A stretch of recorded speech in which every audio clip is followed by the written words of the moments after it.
Hello, everyone. You may have heard that Breaking Through Glass Ceilings has recently partnered with Symphony of Balloons. Symphony of Balloons offers luxury balloons for your event as well as a 360 booth. So, if you're looking to save money, simply mention that you heard about this service on Breaking Through Glass Ceilings and you can save 10% on your order. But when you're being noticed by people that, went to school for this for, several years, because I just have a high school degree, but I've got a lot of working experiences, which is why I'm where I'm at today, which I still make a decent living compared to people who went to school for 4 years and then have this as well, that I'm growing on the outside of that as well. But when I have people that went to school for this saying, where'd you learn all this stuff? Where, Mm-hmm. how did you get to where you're at today, and asking me those questions? That tells me right there that I'm making an impact and I've broken through the barrier and people are wanting to be on my show that have been educated in this for years. I know I'm doing something right. So one thing that podcasting in particular, especially wrestling, a little bit of sports, but especially wrestling, has brought me to a lot of different people. Today's guest is a new friend, and that's my guy, Drew Willingham. Drew had the Wrestling Realm on his show quite a bit, individually and as a unit. And I have to say, we had a lot of fun. He's a part of the LegacyMaker Sports Network. And the thing that I learned a lot in this conversation was the fact that he had experience in production prior to actually doing the podcast. So, ladies and gentlemen, I can't wait for this. Here's my conversation with Drew Willingham. All right, ladies and gentlemen, I am excited today to welcome a good friend of mine from the LegacyMaker Sports Network. He has one of the most fun shows that you could possibly join, watch, or be a part of, and that is the one and only Drew Willingham. Drew, how you feeling today? I'm feeling great, Brian. Thank you for having me on here. Definitely looking forward to chopping it up with you here on this episode.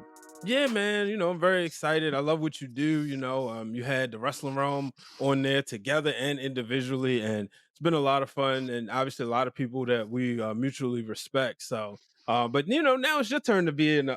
Sit back and just answer the questions because you put together a very great production, which we'll get into later. But before we get into that, man, how you been? How you feeling? How's life been treating you? Yeah, feeling great. Just had a birthday a few weeks ago. Turned 36. 4 years away from 40. I don't acknowledge that out loud too often, but I will today with you. So feeling great, man. New year, new vibe. I mean, same vibes, new year, but just gonna keep on trucking along with what we do. Yeah, man. Well, happy belated birthday. As we record on February 7th, I'm actually 36 and 6 months. Exactly. Oh man. So, I don't look at 40 just yet. The 30's been it's been very interesting to say the least. But it's a blessing I'm here. But let me ask you, man. So, I know you have like a sales background and Geek Squad background. When did you really start getting into technology? It was actually before all that. 2002 would be the year I would say would be the year that started it all. I started with the Sony Handycam, and one of the first ones that had like night vision and you could do like subtitles and stuff on. I was, at that point, I was 15, had taken money I'd saved up for a little bit, bought a Sony Handycam, the ones that you do those little high 8 tapes, the little mini tapes on, making movies in the neighborhood, getting the crew together in the neighborhood, making movies, editing them, doing whether it was wiffle ball and trying to announce it or just making movies and editing to them. Some of them I'm going to put on the internet at some point because they are awesome. Like just looking back on we sometimes I get up with the friends and we watch those old tapes and we're like, man, we were so dumb, but it was great. But I would say back then, it's been a little over 20 years, took AV class in high school and started to learn a little bit more intricacies of like the Adobe Premiere Pro, like it was the very early stages of that back then. So much has changed. But what I will say when it comes to editing stuff, back in the day, it seemed like it was a little bit more complicated to work the software. Now they've kind of simplified some things as time's gone on. But then, some things happen in life. I kind of steered away from it. Life happened. I'd say back in 2013, was when I really started getting back into video production, doing some things, doing some music videos for bands and stuff like that. If you look in the top corner up there, that's yours truly playing a guitar. I was in Nice. a band for a while, so I kind of got out of video productions for a while, and then did the musician thing for a little bit. That didn't pan out, but then I found my way to Legacy Maker Sports Network through a friend of mine that said, Drew, you're really passionate about sports, and we like to see what you could do. And what not a lot of people know about is I started with Legacy Maker as a writer. I didn't even start with video production. Nobody had any clue that I had any type of video background because I was introduced to Darrell through a mutual friend of mine, Paul Schofield, who said he was the one who approached me and said, I feel like you would be great for this.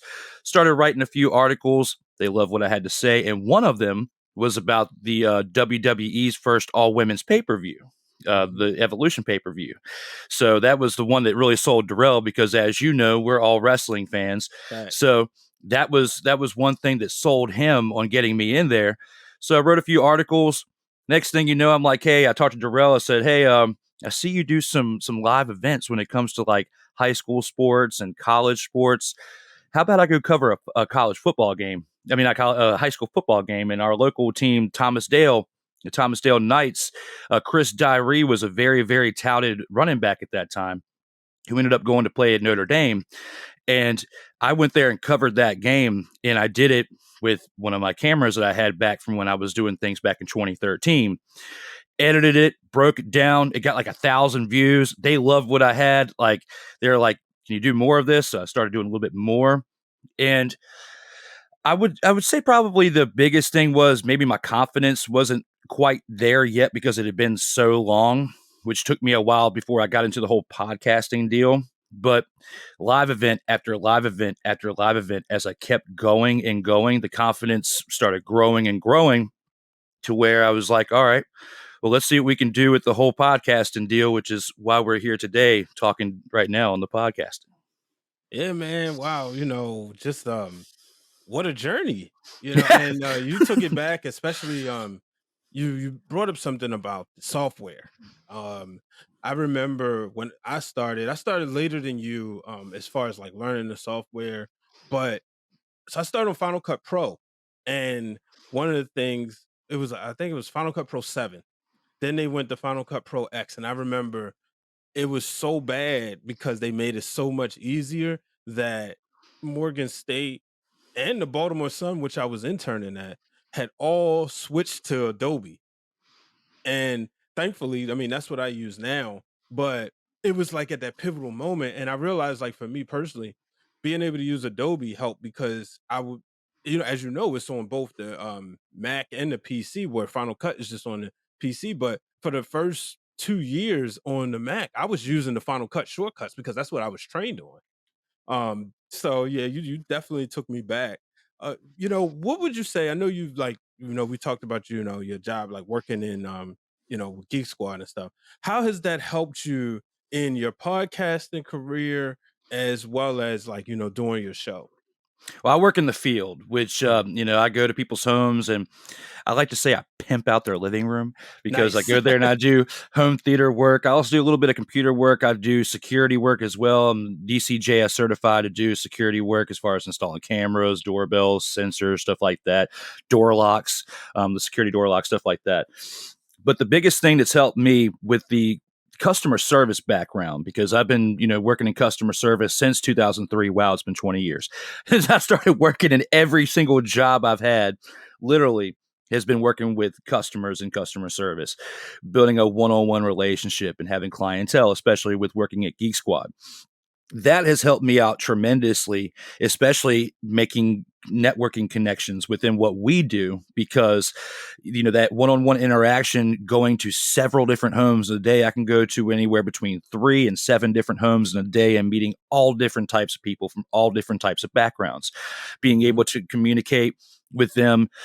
Me being as cultured as I am, it being the age, we're the same age, so we've grown up seeing a lot of the same things. A Hmm. lot of the people that I see is anywhere from our age to like 80 years old. So the range of ages that I work with has helped me from when I've gone to go do live events for like VCU or U of R, and meeting some of the higher on ups there and having communications with them as far as the things that we do within what we're doing here for the for like sports media and stuff like that. So I would say the experiences that I've had in the communications with people in the field at Geek Squad has probably been one of the most impactful things and one of the biggest things that have helped me to where I'm at right now.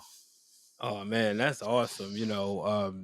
I spent, quite a bit of time at Best Buy myself working as Dwayne would call it, the almighty blue box. And I was there 5 years while while I was at Morgan State, 2.5 years while I was at Morgan.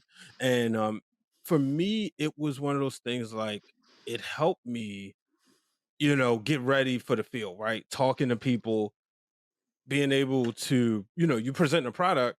Obviously, it's different presenting a TV versus presenting yourself. You know what I mean? So, it's really cool to hear how you pimping out people's living rooms and stuff. One thing that I saw, and I went back and did some research with you too, my man, with Mhm. you having the story of Brian H. Waters from 9 years ago. I watched that. Oh, And shout having out to that, Jerry Bimbley. yeah, and seeing that one clip of the Geek Squad manager on there, and you talking with her about like you were Oh, trying to that one, yeah. advance, yeah, and like just it wasn't there, but one of those things that kind of compelled you to kind of look in a different direction to go back to school and get your degree to where you can do the things that you're doing today. I thought that was a really cool take on that because it's like one of those moments where like you hit a ceiling with where you're currently at. And it's Mhm. like your show, breaking through glass ceilings. Like you had to break through that ceiling and step outside the box to get to where you're at today. Because had you stayed where you were at and accepted being plateaued, this would never have happened with where you're at today. And that's where you and I are very, very similar when it comes to carving out our own path and forging our own path, as I would say. Yeah, I remember it felt like every time it was an opportunity to get promoted, there was a reorg. And then it was, or I switched the store, and then when I switched stores, it felt like it was opportunities. But then after by that time, I wasn't motivated to be honest with you, and I said, you know what, nah. And I always, I give a shout out to Dwayne. We worked together one summer he was there, but we would be at work talking wrestling. And shout out to Mm-hmm. our good friend Charlie Speed. Like I still to this day remember Dwayne calling me. He's like, "Yo, you know the dude that started with me? Huge wrestling fan. He's been in like every WrestleMania for the past few years." And it helped you like create that bond, that relationship. So we pitch in show ideas. Like we should do a show on this while we're at work. Like, we supposed to be selling TVs. This was back when they had this like little 180 plan, which I thought was the stupidest thing. You had to walk past the customer and then turn around because they didn't want you beeline to the customers. It was like, this is ridiculous. But and it's to the point Dwayne used to call me the CM Punk of Best Buy because I had been at the Owens Mills store, which I had so much fun. It was like, everybody was motivated. Then I come to this store and people were setting their ways, and you had some people motivated, they wasn't. I just didn't understand. Dwayne was like, why are you doing this? Like, this ain't the end all be all for you. But I was like, but I know how this can be. Trying to get the blue bucks, the bonus that they tax the hell out of. But that was that, man. But you mentioned Legacy Maker Sports. Shout out to our good friend Darrell. Um, when did you decide it was time to create your own show? You've been out in the field, you've been covering everything, but when did you decide it was time to create your own show? It was just before the pandemic. Hmm. I started off a show, I called it Hail to the Red Zone, where we covered Washington, formerly known as the REDSKINS, is what I like to call them now because I don't like the name Commanders. I call them the commies. That's our joke, our inside joke within the network of everybody loves it when I call them the commies. So that's their Uh-huh. name now. Um, we were going there, we were covering them, and I started this show where it was all about the team, talking about like mock draft, anything like that. We had a few episodes come out from that, but one of my segments that I had on there was called the In or Out debate, and I chopped up the episodes and just put them all on like Facebook and different platforms, and the one that I was getting the most feedback about was the In or Out debate. And I thought about it. I was like, not everybody cares about Washington football. but everybody likes having debate shows and seeing like, different personalities on there. And you've been on my show 3 times. You know how animated I can get. And especially when it comes to talking about one time I said we're Patrick Brady II, which last night's show was the final version of that, as we talked about his retirement. And that was probably the final time I'll get to play that clip as I retired it. Since he retired, I retired that clip. But that we did 4 episodes in 2020. And we did that right after the pandemic had started. We did 4 episodes.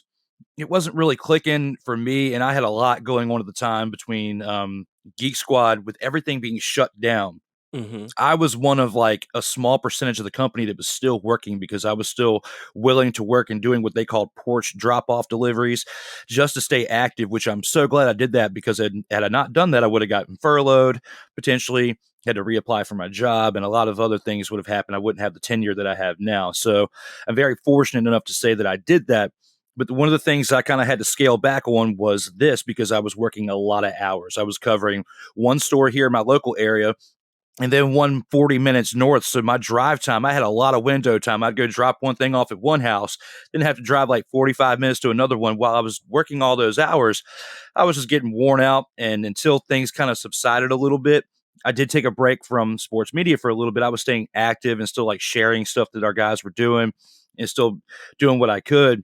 But there was nothing going on sports wise from the spring to like the summer, really, until football came back. So I wasn't really missing but so much. I mean, things were getting so downhill with the way sports were going that Darrell was doing like NBA 2K videos and Madden videos, recording them, and that was our sports coverage. So I really wasn't missing too much.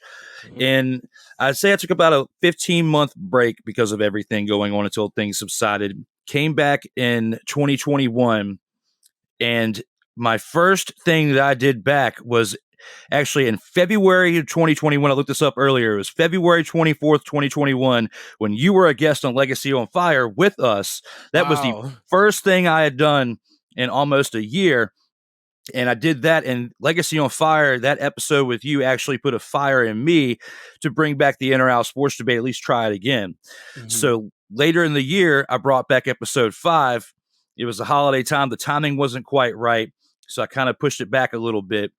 Then last year in April, after I had just done another episode of Legacy on Fire with Darrell, I was like, I got to bring this back and make it work. And April 6th was the date that all episode 6 came out, and from that point forward, I've been steamrolling into this year every single week, except for I took a small vacation break.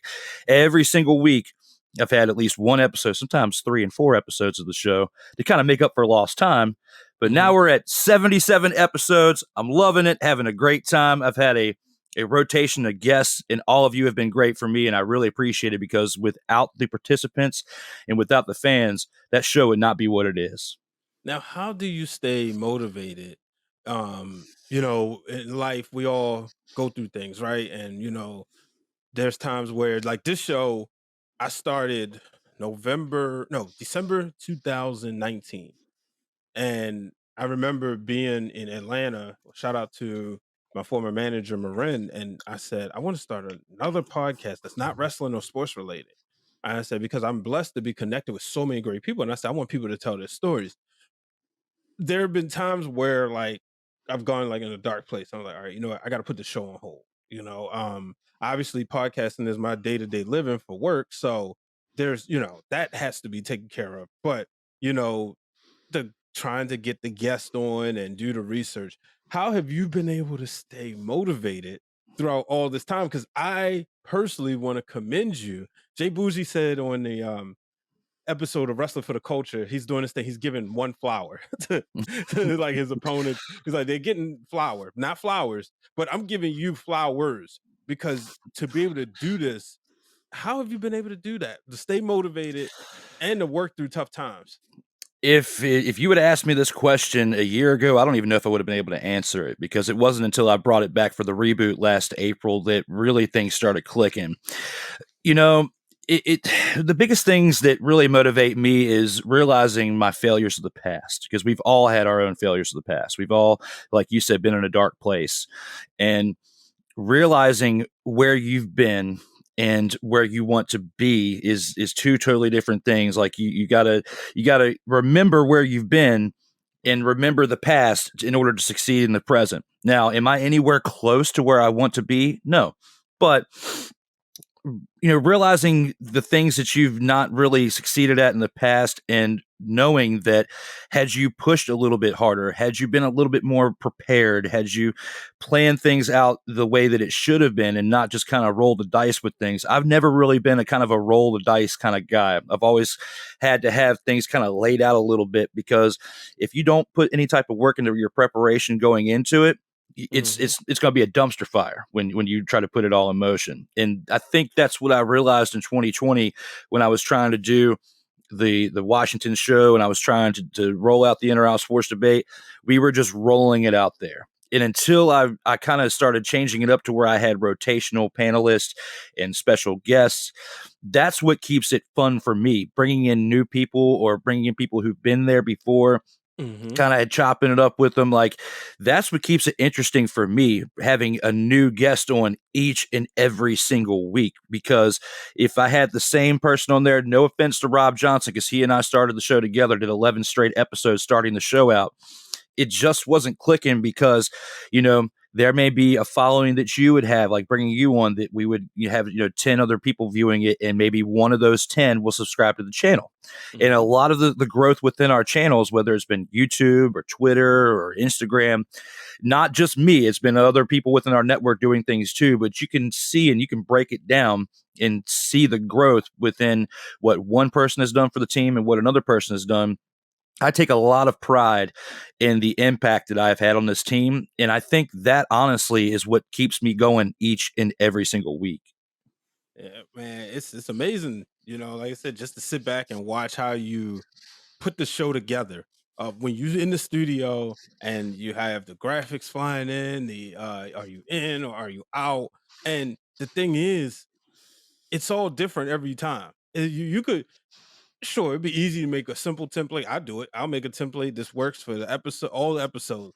But for you to be able to do and put the time in to switch it out, I commend you on that. Um, how long did it take you to like develop the segments, and when did you like get that feeling like, oh, I want to have this segment and that segment? Was there an inspiration behind that?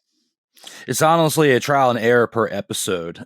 Things, if you go back and watch the first 4 episodes, they're not what they are today. And Okay. I was using like Zoom back in the day when we first did the first 5 episodes we did on Zoom. Last year we started using StreamYard, like with what you're using now, Hmm. and we would record it on Zoom. Then I have to take it and put it in Adobe, and then crop the images, and then add the background, and it was a lot more work. And when the network and Darrell started using StreamYard, I asked him, I said, would you mind if I used it too? Because there's a lot more benefit that I could get, a lot less time, but I would have to invest into it. And just going back, and one thing Darrell had suggested to me, and I wasn't a big fan of watching my own content. I would post it and let it go. I didn't want to watch it, like, because I was already a part of it. Like, I'd already Hmm. spent so many hours editing it and looking at it. I don't want to look at it anymore. So Oh man. so, like, his biggest suggestion was, Drew, at least go back and watch it one time, because then if you watch it from start to finish, then you can see if there's anything you want to change with it. And I would say that's probably been one of my biggest things that somebody has suggested to me to do, because within that, I would find an error that I had done here, something that I could have done better there. You're your Hmm. own biggest critic. Yeah. You are your own biggest critic. So, I take a lot of pride in the feedback that I get, which most of it's positive. Some of it mainly from my mom when she watches the show will say, Drew, you can watch the language a little bit, which I've gotten better with that. I've gotten a lot better with that over the past like 30 episodes or so, because you don't want to upset mom. But at the same time, like, it's trial and error. And if you don't learn something from your mistakes of the past, you'll never get better in the future. Nah, you hit that right on the head, brother. Because it's I'll say I generally will watch the Wrestling Around the Flagship one just because like I actually enjoy like what we talk about. So, if well if Dwayne would edit it, of course I'm gonna watch it because I'm like watching it like, okay, what did he put in here? What kind of shenanigans was he up to? Uh and that's just doing a studio show, and then when we would do like the promos, because the thing is like a lot of people and they see it now that we do the show every week. because you don't see it so much on social media, but he's silly. So his mind will go elsewhere to the point like Mother's Day, I'm sitting here with my mother, my sister, and my dad. And next thing I know, we're binge watching Wrestling Realm promos, all because of this guy. Not because of me, but because of the silliness, the Ric Flair robe, the NWO stuff. And but like with the shows, I'll sit back and watch it just so, because I enjoy it. And then even with like breaking through glass ceilings, it's more so like I'm watching it because I'm a fan of the people that I'm talking with. So it's like, oh, I want to hear the story again, you know. So that's always been something that's like really cool to do.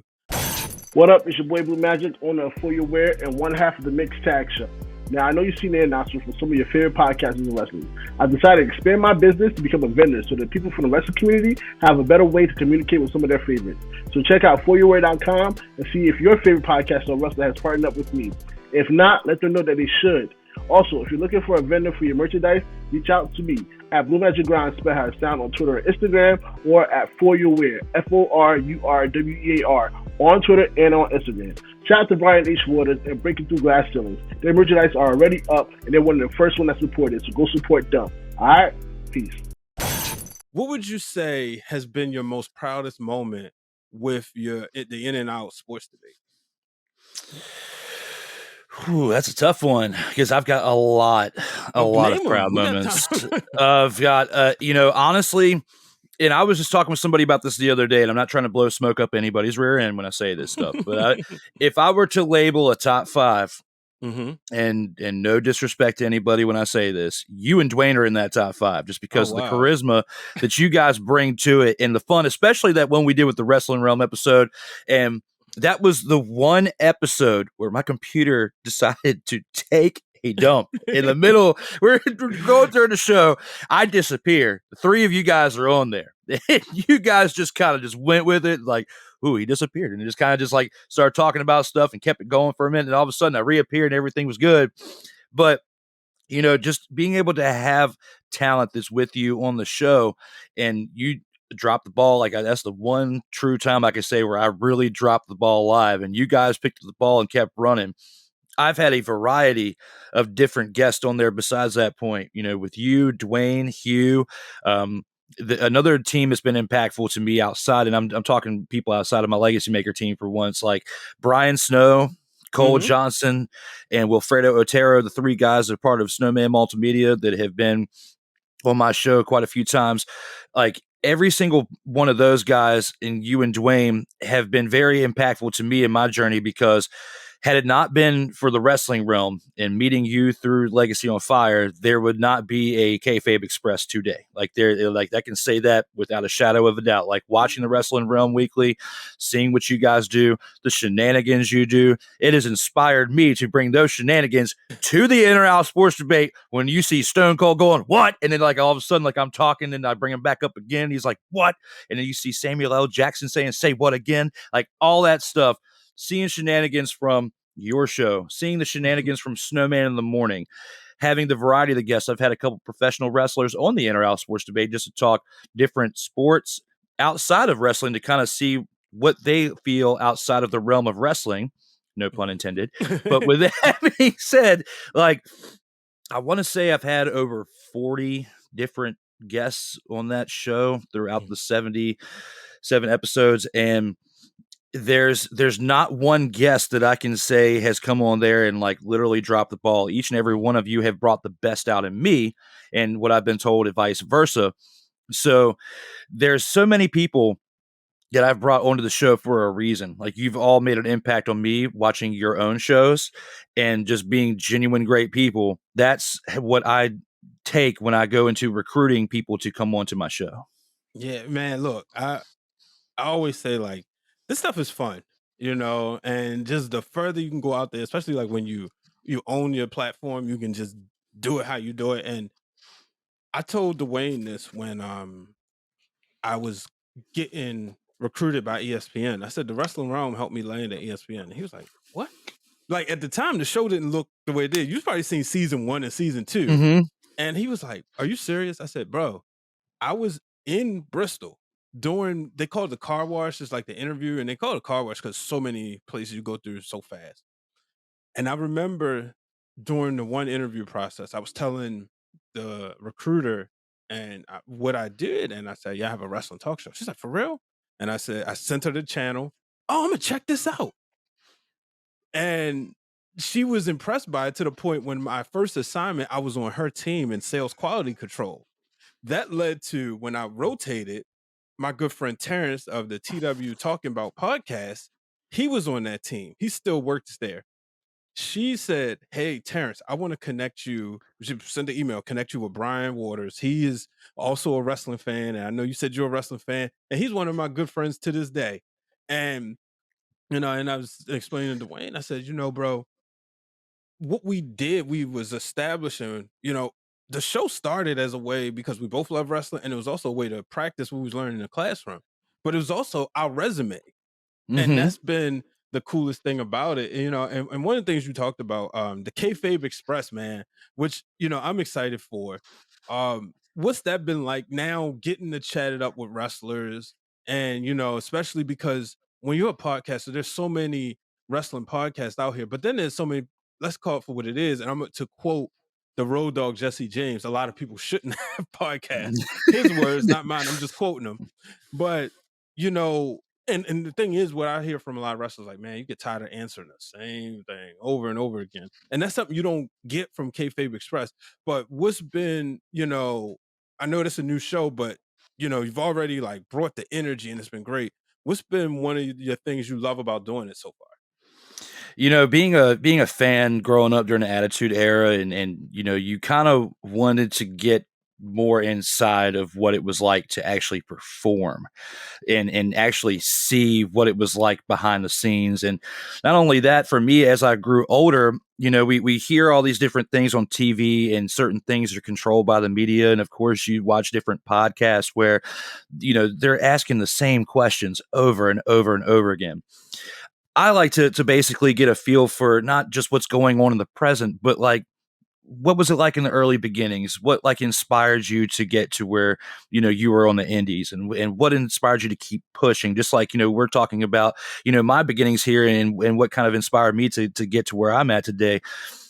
One of the most rewarding episodes I've ever done, and looking outside the in or out sports debate and the live events and the writing and all the stuff I've done for Legacy Maker, one of the most rewarding episodes I did was the very first episode of Kayfabe Express. And to have, John on there and talking with me about his beginnings, and he showed up on there as John. He was not Jay Bougie when he showed up on there, which was a big compliment to me. I had him talking about things that he had never talked about on other shows before, and he even, acknowledged it. Like, he started talking about his grandmother and stuff like that, and like, the humble beginnings from that. He's like, and when we went off air, he's telling me, he's like, "Drew, you got things out of me that I've never said on other shows before." He's like, "I look forward to seeing where this is going to go." And I was like, "I appreciate that, because, you know, looking at different interviews and seeing what you guys have done, and especially with this show with Breaking Through Glass Ceilings and the interviews that you've done, kind of taking everything that I've seen and kind of formulating my own plan and how I'm going to approach things. I want somebody to be comfortable, kind of like you and I are here today, where we're just having a genuine conversation. Like, we're talking about things that, are my past. I want it to be like that with the people on the show, because I don't want to come across as a straight up mark. And someone like Road Dogg would say, you don't want to have all these people having podcasts who shouldn't be having podcasts. When people watch the show, I want them to feel like they're a part of a genuine conversation. But at the end of it, like, getting flowers is great. Okay. And getting the praise is great.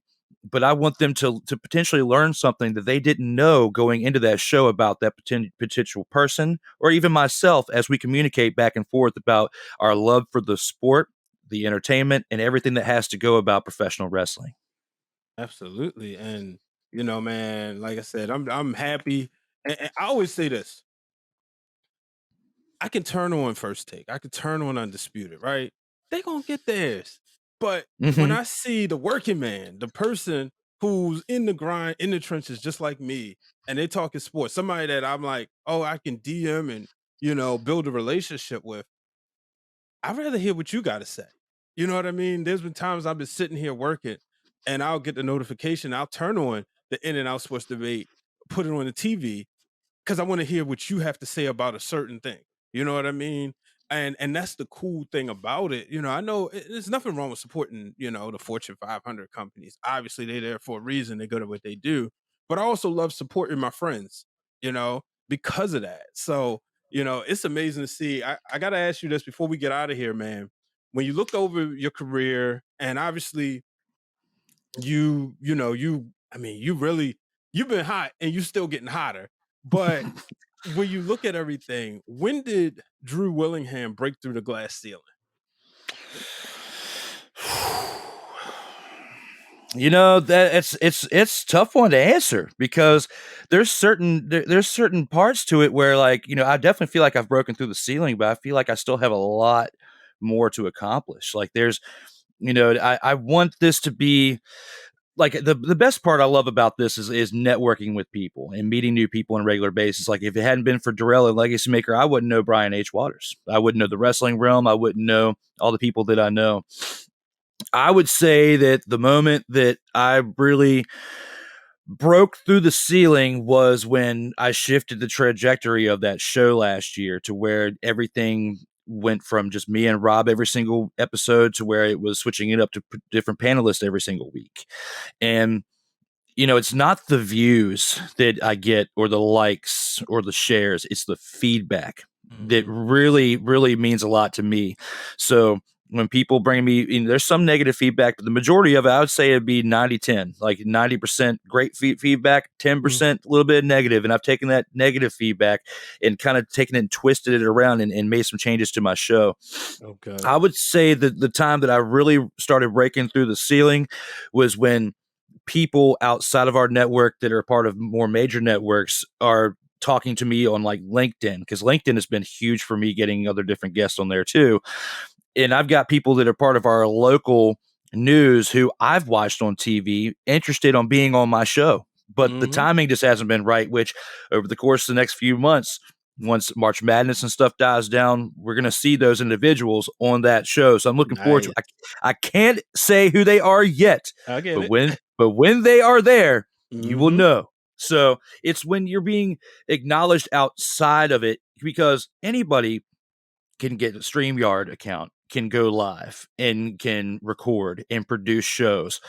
But when you're being noticed by people that, went to school for this for, several years, because I just have a high school degree, but I've got a lot of working experiences, which is why I'm where I'm at today, which I still make a decent living compared to people who went to school for 4 years and then have this as well, that I'm growing on the outside of that as well. But when I have people that went to school for this saying, where'd you learn all this stuff? Where, how did you get to where you're at today? And asking me those questions, that tells me right there that I'm making an impact and I've broken through the barrier and people are wanting to be on my show that have been educated in this for years. I know I'm doing something right. So I definitely want to keep on striving for greatness, because again, if it wasn't for those people that were interested, if it wasn't for people like you and Dwayne and Hugh and the others that I've mentioned throughout this show that have been a part of my projects, I wouldn't be here today, brother. So thank you all as well. I got to give you your flowers too. Thanks, man. I appreciate it. This opportunity to be able to meet people, connect with people. And I always say, like, especially in wrestling gave me so much, and I'm always down like for a conversation. And like people say, but you do a lot of shows. Like I love talking to people. So, being invited is one of those things that never gets old to me. You know what I mean? I'll never feel like I'm too big to be on somebody's show. You know what I mean? So, like, when you reached out and asked, I was like, oh, I'm there. I appreciate this, and then obviously Darrell, who I got to get on here as well. He's been just, a phenomenal person. First time I got to meet him in person was the Washington. We're going to just say the R words versus the New York Giants. Saquon Barkley's rookie year. Rest in peace. Dwayne Haskins was playing in that game, and so this is y'all the season that led y'all to drafting Chase Young.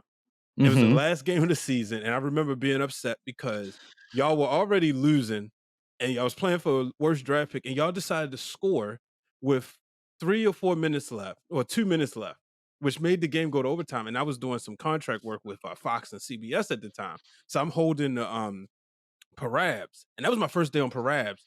And I had to go to the restroom.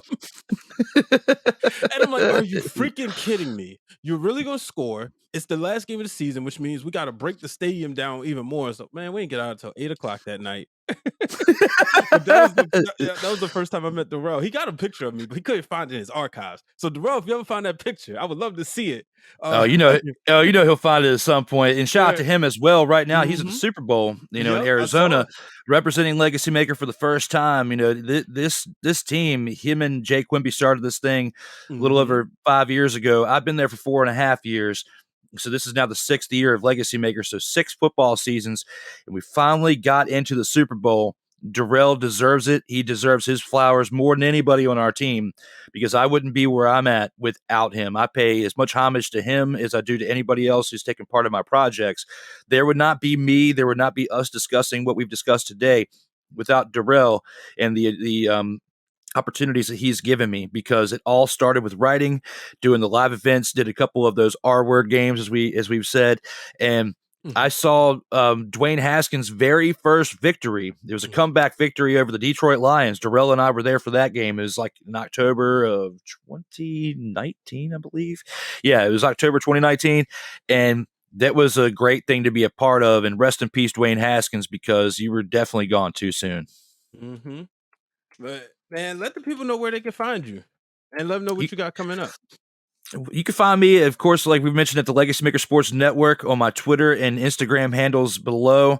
Facebook at my name, Drew Willingham. Sertoba Media is the video production brand that I have.